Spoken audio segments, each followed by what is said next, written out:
Muito bom dia a você acompanhando a Record TV Cabralha nessa quinta-feira, dia 14 de julho, já quase chegando ao fim de semana. E olha o clima conquistense como amanheceu hoje, gente. Aquela garoa fina, chuvinha tradicional de inverno, né? Aquela chuvinha que não molha mesmo, só faz deixar a umidade do ar mais alta, mas não chega a molhar a terra, né? Como falamos, inclusive, essa semana aqui, depois de uma conversa com o climatologista Rosalvo e Lucas Marcelino. E aí a gente começa a quinta-feira desse jeito, com temperaturas já mais frias do que ontem. Na quarta, os termômetros marcaram 26 graus a máxima, né? Já nessa quinta, a gente tem máxima prevista de 22 graus. A mínima foi na madrugada aí, em torno dos 12 graus, e nesse momento os termômetros marcam 15 graus na Suíça Baiana. Então, já promete aí uma quinta-feira mais fria do que os últimos dias, né? Final de semana passado, a gente teve essas temperaturas mais baixas também. Aquele friozinho que ninguém tinha coragem de sair de casa. Quem sabe nesse fim de semana essa história se repita, né? Já hoje vemos as temperaturas caindo, amanhã também vai ser essa média. Sábado e domingo vamos ver se sentiremos o friozinho tradicional de Vitória da Conquista, tradicional do inverno aqui na cidade de Vitória da Conquista. Começamos agora o Balanço Geral Manhã, trazendo para você de casa, da rua, do trabalho, de onde você estiver, coladinhos aqui conosco, vão ficar bem informados, receber notícias, informações de utilidade pública de Vitória da Conquista e também da região sudoeste. Você lembra que ontem a gente falou aqui no jornal sobre um confronto policial ocorrido na cidade de Maracás, depois de uma denúncia, inclusive, a respeito de homens armados por lá, né, na zona rural. E ontem aconteceu mais uma troca de tiros, mais um confronto policial entre os militares e um outro grupo de homens, de suspeitos armados ali na zona rural da cidade. Outros 5 suspeitos morreram durante uma mega operação da Polícia Militar na zona rural lá do município. E segundo a polícia, foi da mesma forma, né? Depois de receber uma denúncia anônima de que vários homens armados estavam ali em uma propriedade da zona rural de Maracás, cortando e embalando drogas. E aí a polícia se mobilizou, evidentemente, para ir até a localidade, verificar a situação. E justamente quando os policiais chegaram ao local, houve esse confronto, a troca de tiros entre suspeito e militares. Os 5 homens acabaram sendo atingidos durante esse confronto, foram encaminhados ao Hospital Municipal Álvaro Bezerra e lá foram constatadas, né, confirmadas as mortes de todos. Ainda de acordo com a polícia, 2 resistentes foram reconhecidos no hospital da cidade e um deles seria de alta periculosidade, já tendo várias passagens pela delegacia. Com esse grupo, a polícia encontrou revólveres, espingardas, munições e drogas, evidentemente, né? Como foi informado que eles estariam ali já cortando, porcionando e embalando o material para revenda. A gente não sabe exatamente se esse grupo tinha qualquer ligação com os outros 2 suspeitos que morreram anteriormente, né, em confronto, dentro dessa mesma, com essas mesmas características, né, dentro dessa mesma situação, denúncia de alguém informando sobre a presença deles ali, homens armados na zona rural, talvez já tivessem ameaçado alguém, estavam ali intimidando a população, né, próxima à localidade onde eles estavam fazendo todo o processo de movimentação do tráfico de drogas. E aí a denúncia chegou até a polícia agiu imediatamente. Equipes da 93ª Companhia Independente de Polícia Militar, né, foram até o local e durante essa abordagem, tentativa de abordagem, os suspeitos abriram fogo contra os agentes de segurança e nessa troca de tiros acabaram perdendo suas vidas, né? Trabalho sendo feito constantemente. Se a população denuncia, o papel das forças de segurança é verificar a situação e se há resistência por parte do grupo, né, das pessoas que seriam abordadas, infelizmente acaba muitas vezes nesse resultado aí, a pessoa acaba perdendo sua vida para o envolvimento com o mundo do crime, né, para a criminalidade. E não foi só na zona rural de Maracás que teve ação das forças de segurança. Lá a Polícia Militar e já na cidade de Jequié, a Polícia Civil agindo aí, desarticulando o esquema de receptação de produtos roubados, né, e apreendendo vários objetos que tinham sido furtados, na verdade. A polícia já vinha investigando aí várias ocorrências de furtos e roubos em fazendas e colégios ali da cidade de Jequié e região, e após um intenso trabalho de investigação, as equipes conseguiram identificar os possíveis responsáveis pelos crimes. De acordo com a polícia, o homem estaria comercializando ali 4 conjuntos de celas para cavalo e em diligências pelo bairro Jequiézinho, os policiais prenderam o suspeito em flagrante. Com ele, a polícia encontrou as celas, evidentemente, né, que vinham sendo comercializadas, e outros objetos também utilizados para cavalos, né? Após efetuar a prisão, a polícia deu continuidade às investigações e localizou o suspeito de receptar vários objetos frutos de roubo. Com ele, a polícia encontrou pistolas veterinárias, fechaduras, disjuntores, furadeiras e outros materiais ainda. Os objetos foram apreendidos e entregues, evidentemente, aos devidos proprietários, que já deviam ter feito ali os boletins de ocorrência, né, informando sobre o crime cometido contra eles. E entre os estabelecimentos furtados estavam colégios municipais, obras em andamento e também fazendas na região da Jiboia e Boa Esperança. Esses suspeitos ficaram custodiados no complexo policial e serão transferidos para o conjunto penal de Jequié, onde devem ficar à disposição da justiça para responder aí pelos crimes cometidos. Segundo a polícia, um dos envolvidos já é conhecido, possuindo passagens aí pela prática de crime de estelionato na cidade de Jequié e também na região, né? A gente sabe que esses criminosos nunca atuam em um lugar só. Eles vão cometer seus crimes ali, principalmente na região circunvizinha, onde talvez sejam menos conhecidos, né? Para depois acabarem agindo dentro dos grandes centros, das cidades maiores, como é o caso da cidade de Jequié. Mas aí, fim da linha, viu? Foi preso pela polícia, já está à disposição da justiça e a gente espera que respondam pelos seus crimes, né? Não somente sejam presos hoje e amanhã estejam de volta na rua para cometer abusos, crimes contra outras vítimas. Ainda falando sobre apreensões, na tarde de ontem, agentes da Polícia Rodoviária Federal apreenderam uma caminhonete com sinais de adulteração na BR-116, trecho do município de Nova Itarana. Inicialmente, os agentes, os PRF, solicitaram os documentos do carro e do motorista e durante a vistoria foi constatado então que os elementos identificadores desse veículo estariam adulterados, o que viola o artigo 311 do Código Penal.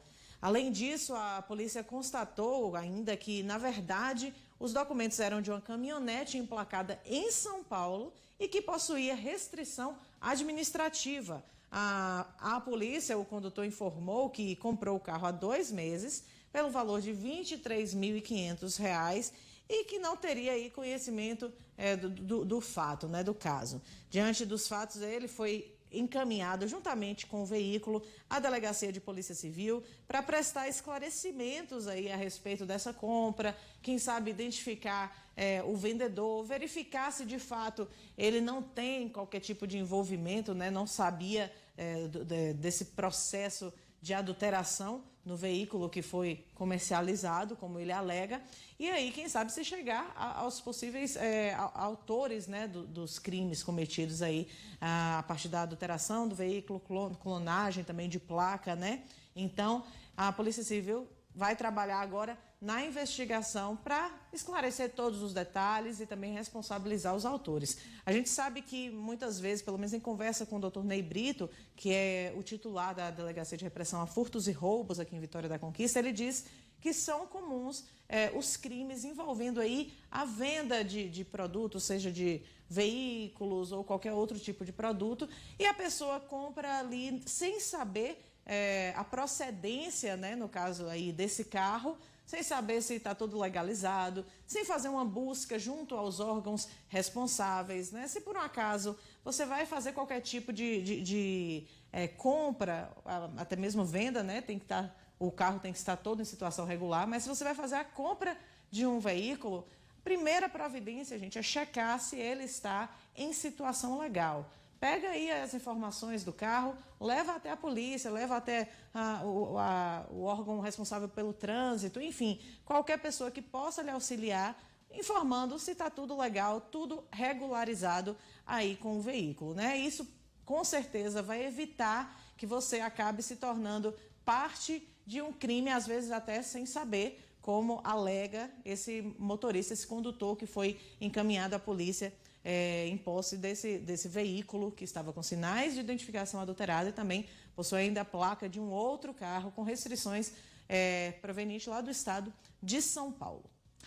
Agora eu vou conversar ao vivo, por chamada de vídeo, na verdade, mas ao vivo aqui para vocês que nos acompanham, com o secretário de Saúde do município de Barra do Choça, para falar sobre os casos de síndromes gripais, né, que tem aumentado já em todas as localidades, aqui em Vitória da Conquista, região sudoeste, Bahia e no país. E lá na cidade de Barra do Choça não seria diferente, né? E a gente vai saber um pouquinho sobre como o município está lidando com essa demanda. Muito bom dia, Danilo.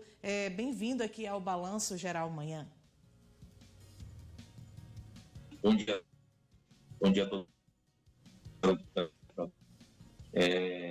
Aqui no município de Barra do Choça, nos últimos 30 dias, nós tivemos um elevado índice de pessoas apresentando, né, os sintomas de síndrome gripal. Então, tivemos um aumento de atendimento no hospital municipal e, associado à síndrome gripal, tivemos também um aumento nos casos de Covid, né? Chegamos a atingir 120 casos ativos. No momento, estamos com 82 casos ativos e trabalhando para que nós possamos zerar esses casos. Tivemos que reabrir, né, o centro de Covid, né, mas estamos aí no intuito de estar zerando esses casos. Você falou sobre algumas medidas da Secretaria Municipal de Saúde, né, para combater justamente esse aumento descontrolado, que não aconteceu somente na cidade de Barra do Choça, como eu falei anteriormente, mas em todo o país. Está sendo feita alguma outra ação efetiva, né, além de ter aberto os lugares para atendimento dessa população? Os casos têm sido de maior gravidade, de menor gravidade? Fala um pouquinho para a gente.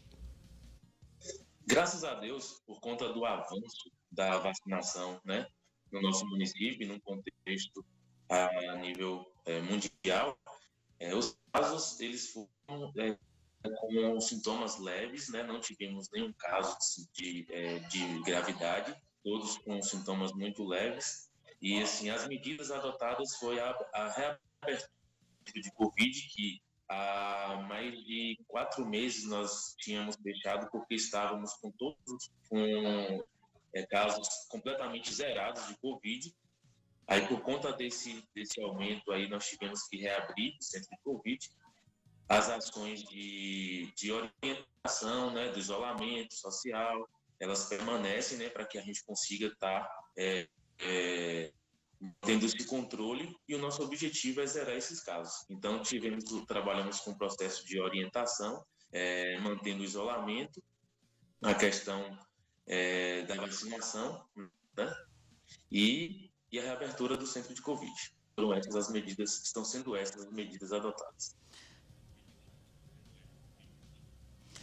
Você falou importante aí sobre a vacinação, né, que está avançada. Ainda bem, uma boa parte da população já se imunizou. Como é que está a situação, o vacinômetro, né, o quadro geral de comparecimento das pessoas aí no município? Por mais que uma boa parte vá, às vezes, tomar a primeira dose, depois não vai no reforço, em algumas localidades tem sido essa a realidade. Em Barra do Choça, a população está comparecendo aí, de fato, para tomar todas as doses contra a Covid-19? Em relação à vacinação, a primeira e segunda dose nós não tivemos resistência, né? Na verdade, a resistência foi mínima.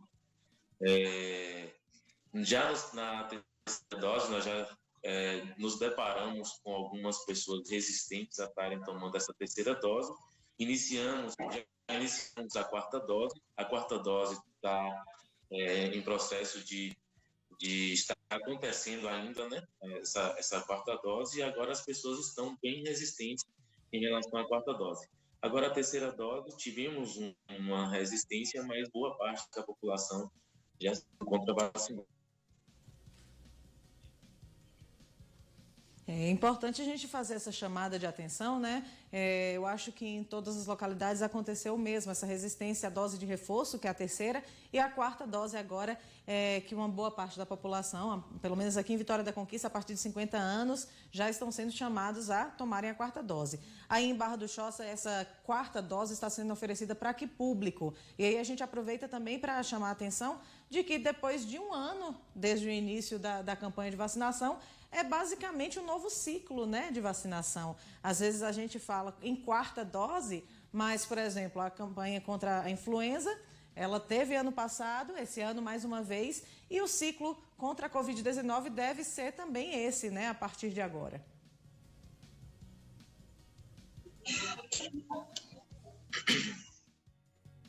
Nós estamos com a faixa etária de 50 anos também, né, para a quarta dose. Terceira dose já é para acima de 30 anos.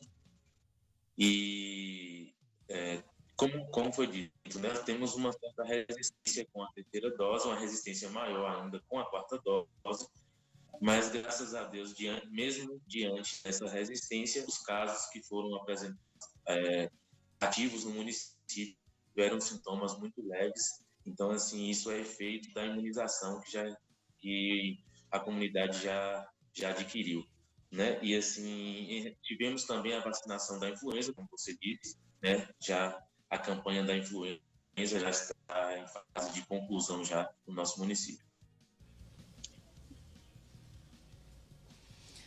Danilo, eu agradeço a sua presença. A gente faz essa chamada de atenção aqui justamente para que a população entenda, né, a importância da vacinação para até a redução no número de casos. Como você disse, chegaram a um pico de mais de 100 casos ativos, agora já está reduzindo e a gente espera que esses números continuem caindo.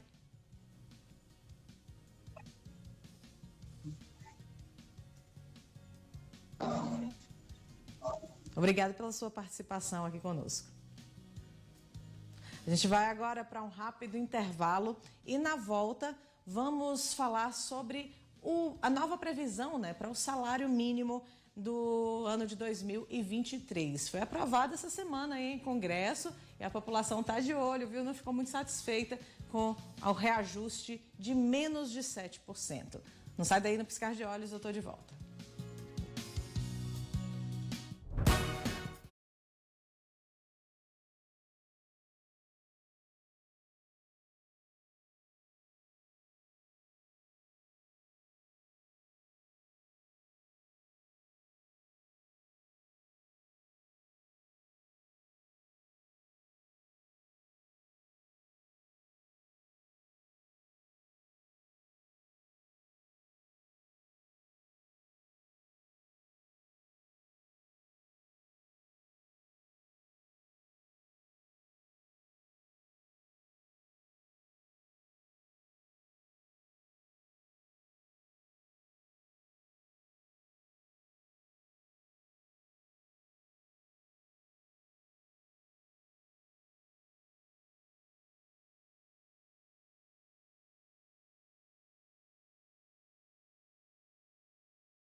Já estamos de volta com o Balanço Geral Manhã e trazendo um assunto que com certeza vai gerar polêmica e um bafafá entre quem estiver dando opiniões a respeito, né?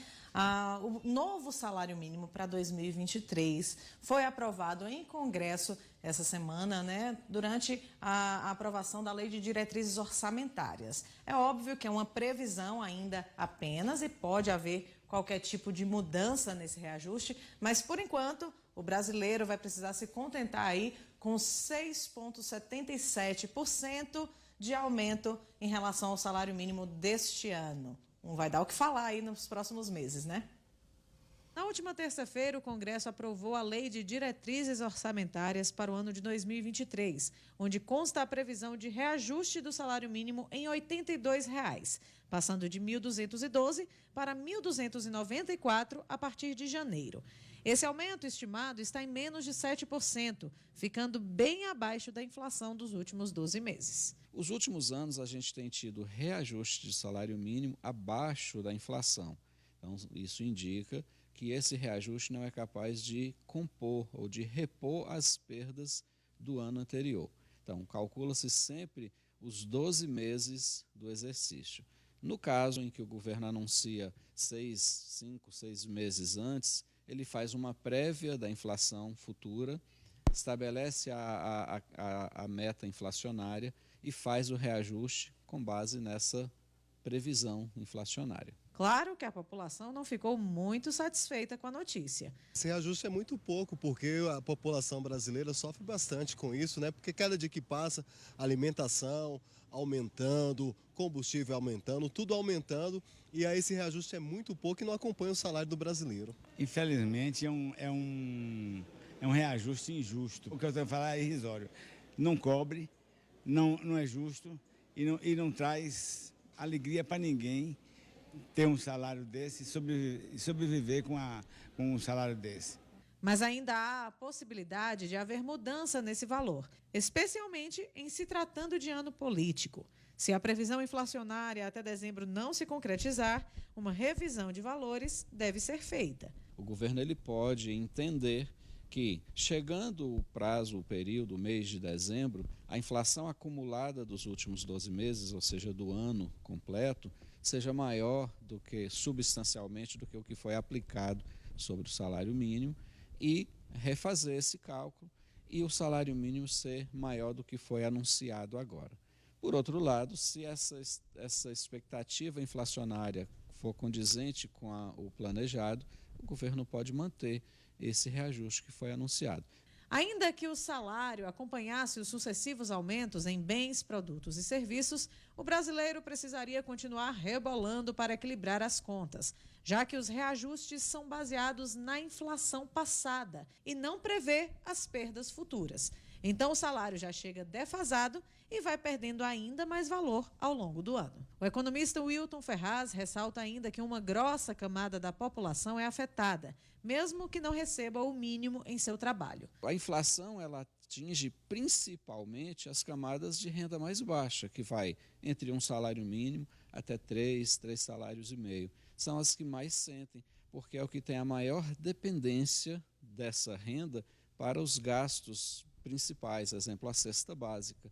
Como a inflação da cesta básica nesses últimos anos tem sido muito elevada, então a perda ela se dá para mais de uma camada, não apenas aqueles que recebem o salário mínimo, mas aqueles que recebem em torno de 2, 3 salários e meio, também é muito afetado, porque o custo de vida fica mais alto em função da elevação dos preços. Com a diminuição no preço dos combustíveis, pode haver uma diminuição da inflação, o que aumentaria o poder de compra do dinheiro, mas tudo ainda é incerto pelos próximos meses. Para a gente entender como vai ser no médio prazo, vai depender da postura da Petrobras. Se ela voltar com o viés de alta, esse reajuste ele desaparece no curto prazo, porque o mercado vai novamente repassar. Então vai depender do comportamento da Petrobras. Se ela segurar o preço, a tendência é que esses preços de combustíveis se mantenham agora nesse patamar um pouco mais baixo, interferindo diretamente no nível de inflação. E isso pode afetar a inflação para menor, no acumulado dos 12 meses do ano de 2022, isso quando chegar lá em dezembro. Mas tudo vai depender do comportamento da Petrobras, que é quem anuncia o reajuste na refinaria. Gente, o negócio aí, de acordo com o economista, é jejuar e orar para ver se as condições do nosso país, né, condições econômicas, especialmente da nossa população, melhoram. Porque a gente vê um reajuste de R$ 82 em relação ao salário desse ano, né? E quando você vai ao mercado, o aumento no preço das coisas passa em muito disso. A gente vê menos de 7% de reajuste, a gente não pode nem falar que é 7% de aumento, é de reajuste só. Não está aumentando nada porque o dinheiro está valendo menos. Então, menos de 7% de reajuste, enquanto a cesta básica subiu 30%. Como é que a população vai dar conta de pagar todas as contas, de comprar alimento, de comprar um remédio que precise? É uma sobrevivência mesmo. O economista Wilton Ferraz ressaltou ainda que é histórico esse reajuste de salário abaixo, né, defasado, abaixo do que deveria ser. Porque quando chega em janeiro, mesmo que a inflação esteja em torno desses 7%, né, então o reajuste estaria de acordo, mas chega em janeiro, o salário vale o que ele está sendo pago. Em fevereiro ele já perdeu valor, porque a inflação já pode ter aumentado, a gente não sabe o que esperar, né, depois desse período de eleições agora em outubro. Então, é realmente esperar, pedir a Deus um pouco de misericórdia para que a população que recebe o salário mínimo, principalmente, consiga balancear os gastos. Mas como o próprio Wilton disse, o economista especialista, né, em economia disse, não é somente quem ganha um salário mínimo que sofre. 1, 2, 3 salários não tem um salário reajustado de acordo com o salário mínimo, né? A gente termina agora o balanço geral amanhã, mas saímos daqui de Conquista direto para Itabuna, então você continua ligadinho conosco, porque a Camila Moraes traz agora notícias do Sul, Extremo Sul, no comando do Cabralha no ar.